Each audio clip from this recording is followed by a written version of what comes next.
Good morning, everyone. I don't think I'm that famous, but hopefully after this session I may become famous, or rather not infamous. So just in terms of being here and being part of RAI gives me immense pleasure, and thank you for inviting us on board. Just to give you a brief background of Agram Legal Consultants, as I already mentioned that I have been associated with AZB and Partners as well as with Khaitan. I've been in the profession for the last 15 years, primarily dealing with investments in India, advising on structurings, corporate and commercial issues, documentation, and as usual, your joint ventures and all of that. While we do all the mundane work, what really excites us is the regulatory part of it and advising on how to really get through. And when I say get through the regulatory hurdles, we don't really mean that it has to be that you circumvent the law. The idea is to ensure that you are within the framework of the law, find loopholes if possible, but ensure that what you do cannot be said that you have breached or violated the law. So that really is more of a comforting level to the client when you deal with them, saying that yes, we are signing off on a structure or the way things could be done. And the other thing is that also gives you some sort of mental satisfaction after a point of time, that you've really challenged yourself to look at how things could be interpreted, and interpreted in a way that it does not really harm the client, as well as you are on the right side and not erring on. So the idea of being here is, though I'm part of the Ignite session, I don't know really how much fire I can put into this whole session. The idea is to give you a regulatory overview of how things work in retail industry. You know it better than I do because you all are in the industry, while I look at it from a practical point of view as an outsider and as an advisor. So you know it much better, but as being an external counsel, what helps us do is, from a regulatory perspective, how does the regulator perceive things? And when you say how the regulator perceives things is, when you do certain things, would that really pass the muster?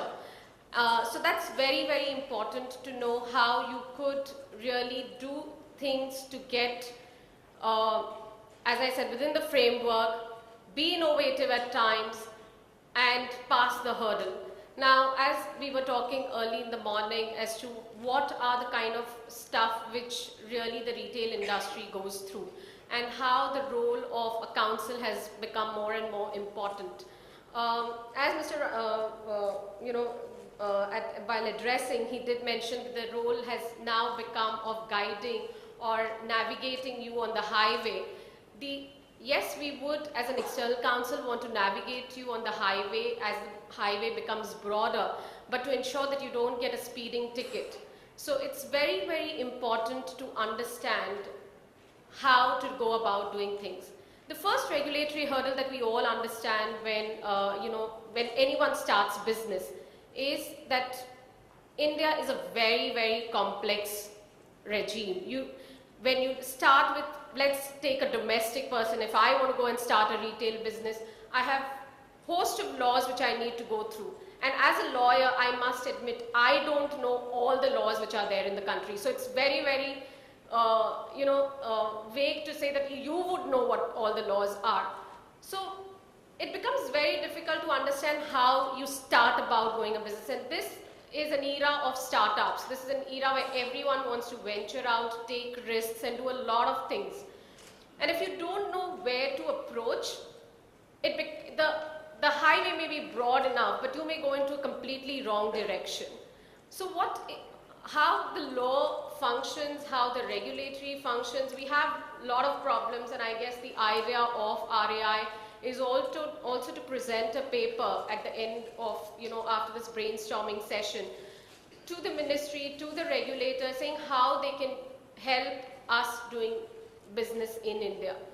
Now, from a domestic perspective, just to give a broader sense, you have to start with, laws not only which every industry would require, is shops and establishment. When you start an enterprise, an establishment, you would need those registrations. You would need registrations for labor laws. How many people do you engage in your industry, in your establishment? Depending on the number of people, whether they are 20, whether they are 100, at what level, what skilled labor, unskilled labor, managerial persons. So different laws kick in. Similarly, when, it's very easy to hire people, but when you need to fire them at the same time, you really start thinking, okay, which other laws will come in? How much notice period do I need to require? So those are problems which every industry faces. But when you look at primarily retail industry, what is that you really face with? You have fierce competition coming in from e-retailers, you have e-platforms coming in. Are those within, as we call it, within the FDI regime, regulatory-wise, all perfect? There have been inquiries done, there have been I think RAI was the one who initiated a case against e-retailers. So there is a host of issues which one has to deal with while looking at retail industry. Apart from the domestic, you have, while setting up an industry or a business, you also have issues of how to deal with what kind of product you are engaging into. If you're dealing with food items, you're engaging with items which are, let's say, software products, or so what is the shelf life of those? What is the liability that you may have to face? You will have tax issues, you have VAT, you have central sales tax. Going forward, you will have, GST to deal with, which hopefully will, streamline the whole process, but you still have another law to deal with. You have one thing which you need to be very, very careful about is the consumer protection laws, because any deficiency in services, any defect in goods could make you liable. One very important and most neglected law is, again, the competition law, where, a lot of times retailers as well as, wholesalers, they have a tendency to have a tie-in arrangement, or, they always say that, okay, if you buy this, you will get another stuff free. How much can you discount an item? There's an MRP, how much can you go down, how much can you charge? Those are the items that you really need to be careful about. Like competition law will also the regulator will start focusing on items like you have a tie-in arrangement. Is that permissible? Is it a vertical arrangement? Will that be considered as an anti-competitive item? A lot of times retailers come together. So I'm not saying Retailers Association of India could be considered as a cartel, but a lot of times when associations, trade associations come together, all the people in the industry come together, they start discussing the pricing, what pricing should we have, how should we go about navigating the market, how should we focus on the market, how do we capture the market. What gets discussed in those associations, can that be looked as a cartelization? And competition authorities in India have suddenly really started looking into all these activities. So that's one very important point that one really needs to focus on. Where do you toe the line? What all activities that you really need to be careful about? So this is generally an overview of things in India. Looking at the FDI regime, the government has always been, now of course we have seen the change in government, the perspective changes, the mindset changes.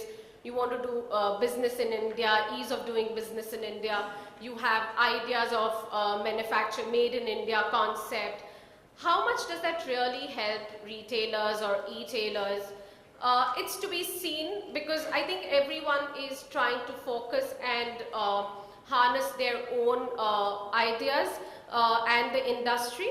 But what happens out here is we as a nation are also part of the WTO. We have signed treaties. So we need to have certain relaxations in these sectors. So FDI regime has been such that single brand retail and multi-brand retail for the longest time were frowned upon, were not really allowed.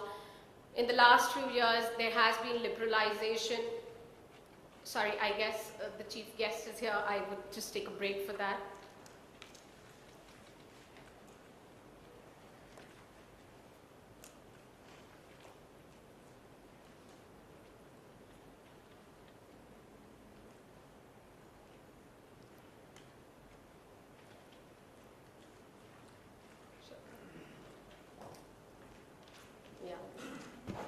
Sorry about the interruption. Ladies and gentlemen, we have a very, very special personality who's just arrived amongst us. We have retired Honorable Justice, Mr. P.D. Kode, Bombay High Court, who's just joined us.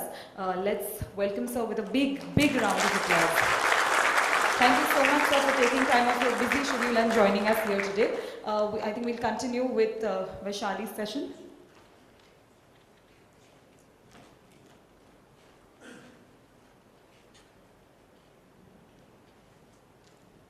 Sorry for that.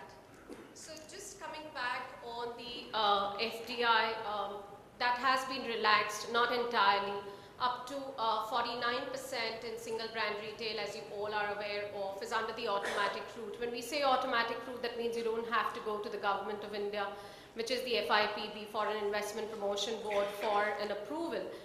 Anything in excess of 49% foreign investment, you need an approval.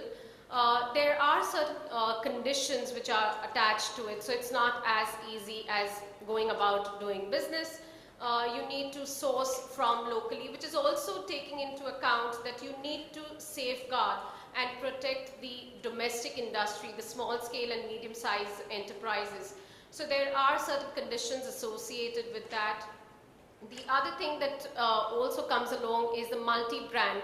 Now, I guess there are two school of thoughts. One is that, you know, the moment we have FDI open in multi-brand retail, the mom and pop shops will close down. It will really not help them.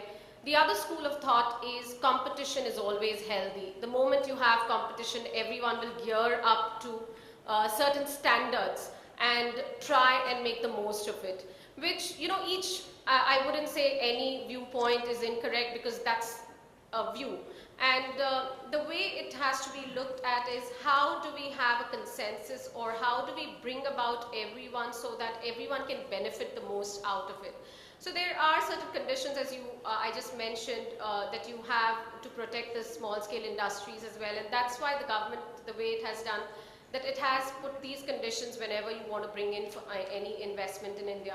The debate which has been going on for the longest time, and with the increase in online trade with industry companies like Flipkart, Amazon, Snapdeal, Myntra, all of these coming in, is it seems like there's a threat again to the retailers, and suddenly the brick and mortar establishments may suddenly start feeling that, you know, the whole concept is going to take them away. They really don't know how to survive. Now that, of course, is a huge competition, but I guess India is facing that whole competition after a long time, which was always very prevalent in other nations like US and all. And I think this whole turmoil, as it seems, is because of the increase in the number of users of internet, as well as broadband, your mobile services. We are seeing a completely different era where, you know, even at one point of time, I remember when you had to call your dhobi, you had to really go down to his place and ask him to come. Right now, even your dhobi has a telephone and you can just call him. So things have changed. So, a college kid would suddenly go onto his mobile and order whatever they want, rather than waiting for the parent to take them to a mall to pick up things. So with change in environment, change in scenarios, I think we really need to see how we need to adopt to certain things. While adoption and adaptation to certain circumstances is good, how much has the government really helped? In a way, yes, I could say the government is helping, but on a day-to-day basis, not only in the retail sector, but every sector, there are so many regulatory hurdles, like there is no single window clearances. there are a lot of applications that you need to make those. If there is any change in control or anything, you again need to go and inform. So it's not really ease of doing business in India as much as the government may want to make us feel. Then the difference in the opinion of the governments, and I think it's largely based on the political scenario rather than really thinking how the industry will work. Certain states have approved certain things, certain states are resisting certain changes. So I think it's not a uniform regime in the country, and that really is sort of a setback for the retailers and the industry on a larger sense, that it doesn't give them the comfort that yes, with the changing environment can we flourish as well. So that is one certain area of concern for everyone. In terms of, I guess, how really can RAI or everyone can make a difference is we all know there's strength in unity. And as RAI has been able to go to the Delhi High Court, Delhi High Court has pulled up the government and or rather asked government for clarifications on how they have two different modes of thoughts and how can they bring about a single policy. That really shows that we can make a lot of difference if we know what we are seeking for, if we have clarity what we really want to do.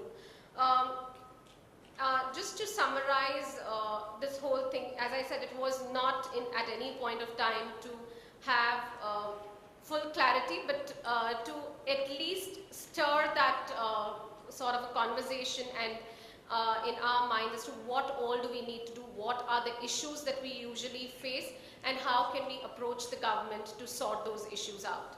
So happy to seek, if you have any questions or anything, happy to take them. Sorry, I've kept it very, very brief because I know there are other speakers as well. Any questions?